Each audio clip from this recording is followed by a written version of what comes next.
a story about Aboriginal initiative and passion. It's about Aboriginal people not taking no for an answer. It's about people creating their own model of care and proving that it works. It's providing a vital service for people who would otherwise have to travel, enormous distances to get really basic dialysis. Without dialysis we get sick, but lucky when we have dialysis out in a remote area, we lucky people, we're happy. When they live in a world dominated by governments and bureaucracy, this place, being a privately owned operation, owned by the artists, is a very unique situation and enables projects like the Purple House to be born. They're purple angels, yeah. They are wonderful people.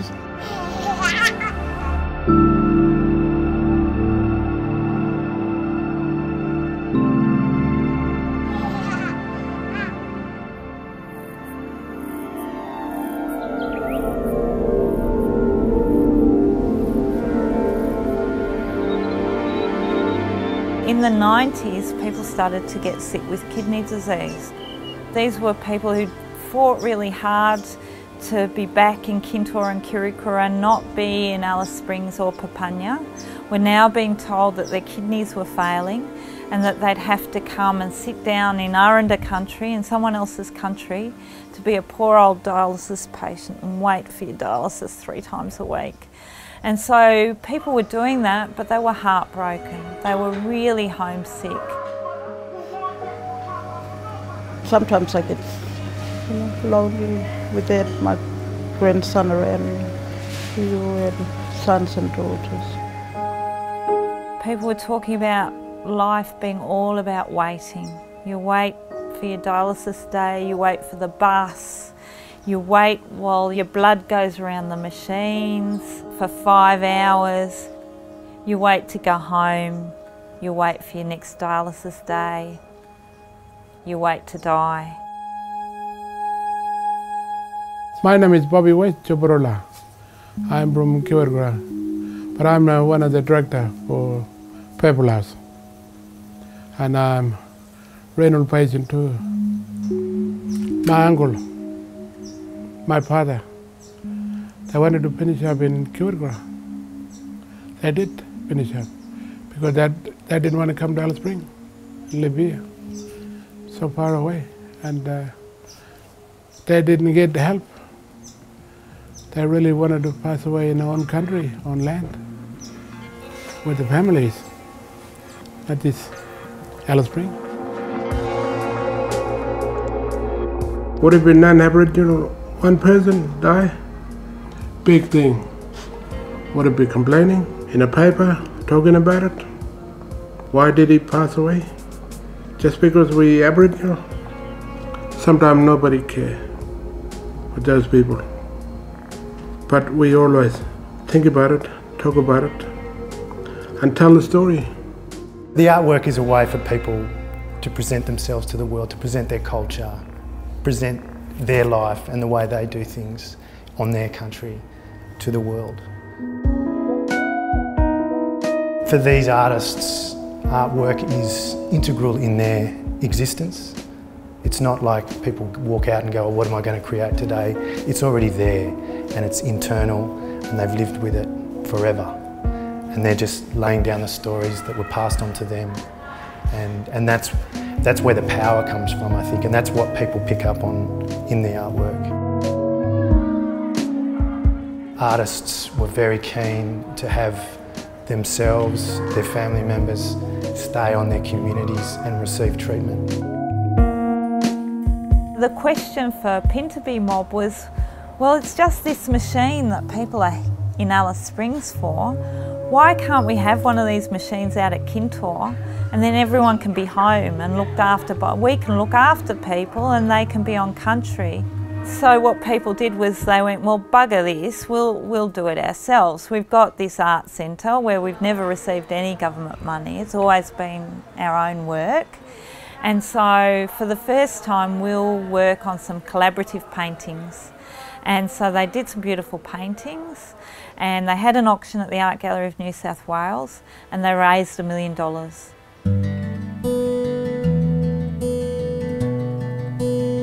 This is about a community that said, what have we got here? We've got ourselves, we've got our art, our talent. We're going to put that to the community's benefit. And I think ultimately this was a sense of, I guess probably a bit of desperation, but a sense that people had to take control of their own destiny. And that was $1 million of independent money. No government, no politician could tell people how to spend it. That was their money to try and work out how to do dialysis out bush. And that was the birth of the Purple House as we know it.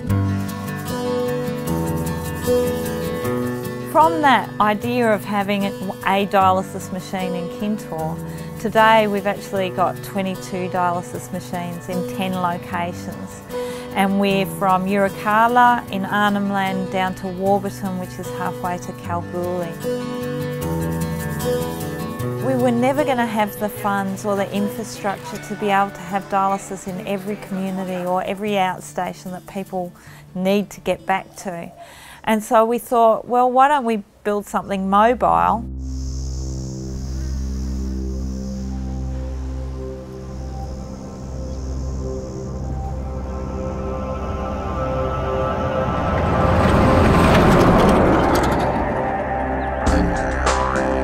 We got some funding from Medicines Australia and some support from Fresenius, the machine company, and from Perpetual, and we built a 2-chair dialysis unit.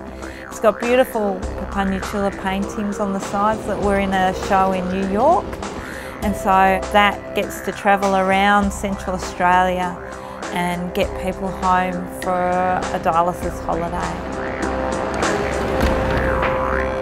Hello, that's my building here. That big one. That's my country. The central kind of purpose of the Purple House is about that connection to community.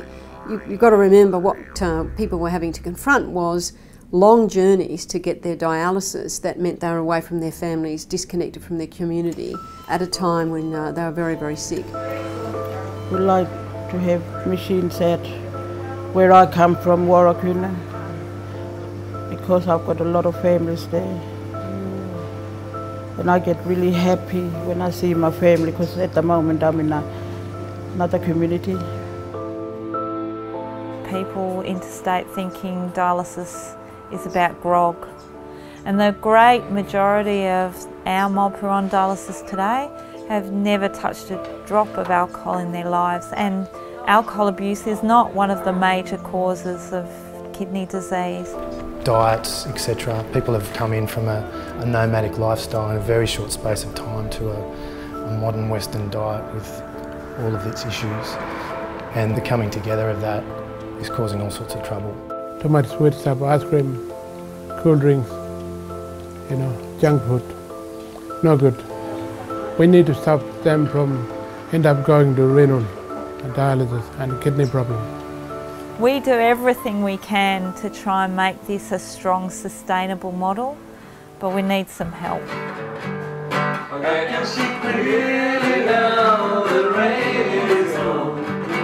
People should support the Purple House because this is actually about delivering an absolutely vital service to people in remote communities, renal services.